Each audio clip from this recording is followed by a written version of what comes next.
Oi pessoal, eu sou a Juna e vim convidar vocês para dar uma olhadinha aqui comigo nesse mangá que parece leve, fofinho, só mais uma história de romance colegial entre meninas, mas que se a gente parar para pensar, ele também carrega uma potente crítica a como essas normas moldam a forma como as mulheres vivem ou deixam de viver os seus relacionamentos afetivos. E eu tô falando de Girlfriends, de autoria da Milky Morinaga, publicado pela editora New Pop, completo em, olha só, 5 volumes. E para fazer essa análise a gente vai usar a lente da poeta e teórica feminista Adrienne Rich, para nos ajudar a entender o que é que está em jogo quando duas meninas se apaixonam, mas não se permitem viver esse amor. Como, por exemplo, gente, um exemplo clássico,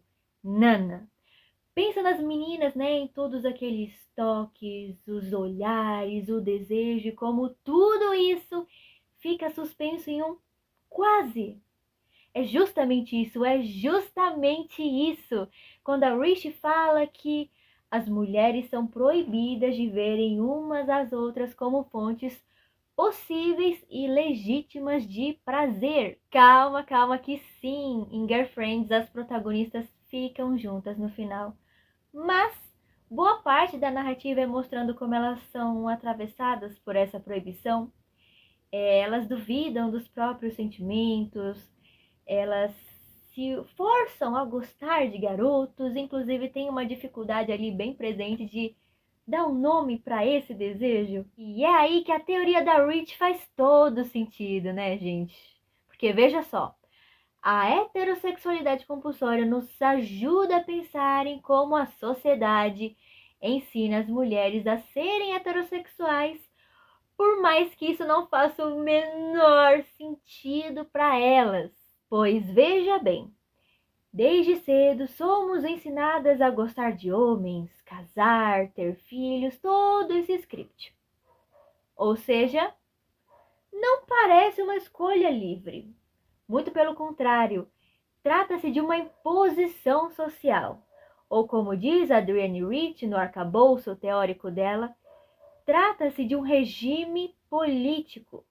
Quando Rich fala da existência lésbica, ela está ali mostrando pra gente como, desde a infância, as mulheres são convencidas por meio de filmes, contos de fadas, novelas, músicas, revistas e todo esse imaginário cultural que associa sexualidade, amor, realização pessoal exclusivamente ao modelo heterossexual. Ou seja, para ela, a heterossexualidade não é só uma orientação sexual, mas um regime.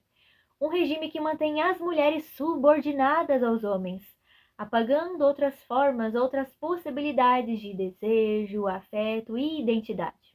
E é esse apagamento que vemos acontecer aqui em Girlfriends.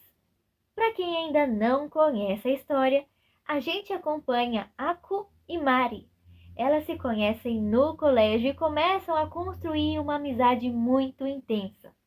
E com o tempo, essa amizade começa a virar outra coisa. Só que esse outra coisa não tem nome, não tem espaço e é com muito custo que vai ali conseguindo alguma permissão. Com o passar dos capítulos, a Mari começa a se dar conta de que está ali sentindo algo diferente pela Ako. Mas ela vai empurrando tudo para debaixo do tapete. Tem até, gente, uma cena muito interessante aqui no 2º volume, onde ela começa a se questionar. E se eu fosse um menino? Será que eu teria conhecido a Ako? Como seria se eu fosse um garoto, né?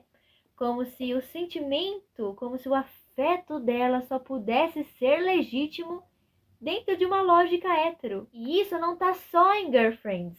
Retomando agora aquele exemplo de Nana, tem até uma fala muito parecida, que é: se a Nana fosse um cara, ela seria o amor da minha vida. Olha como isso é doloroso, gente. E a pressão vem de todos os lados.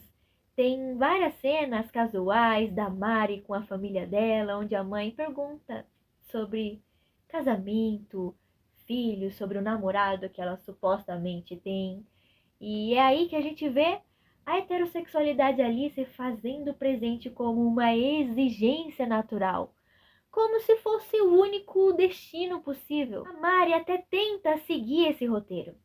Ela conhece, sai com um Jurandir, que ela acaba repetindo para si mesma o seguinte: vamos lá, ok, dessa vez eu vou me esforçar.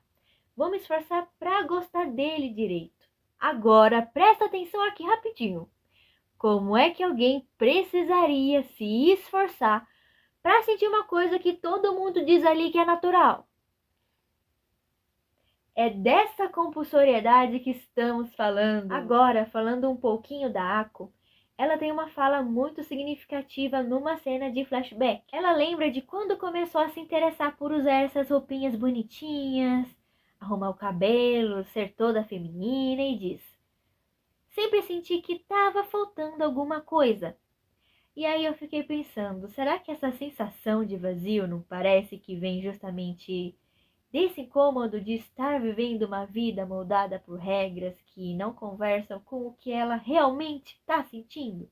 Mesmo parecendo estar 100% integrada ao que se espera de uma menina feminina, alguma coisa ali não faz muito sentido. É como se a performance estivesse completa, mas ainda falta alguma coisa, falta o sabor, falta uma verdade, falta uma peça ali para se encaixar e tudo começar a fazer sentido.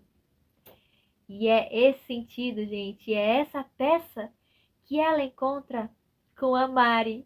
Olha só que bonito, gente. Enfim, Girlfriends parece sim uma história simples sobre duas garotas que se apaixonam, mas eu gosto de pensar nela também como uma crítica silenciosa ao modo como muitas mulheres sáficas são ensinadas a negar a si mesmas.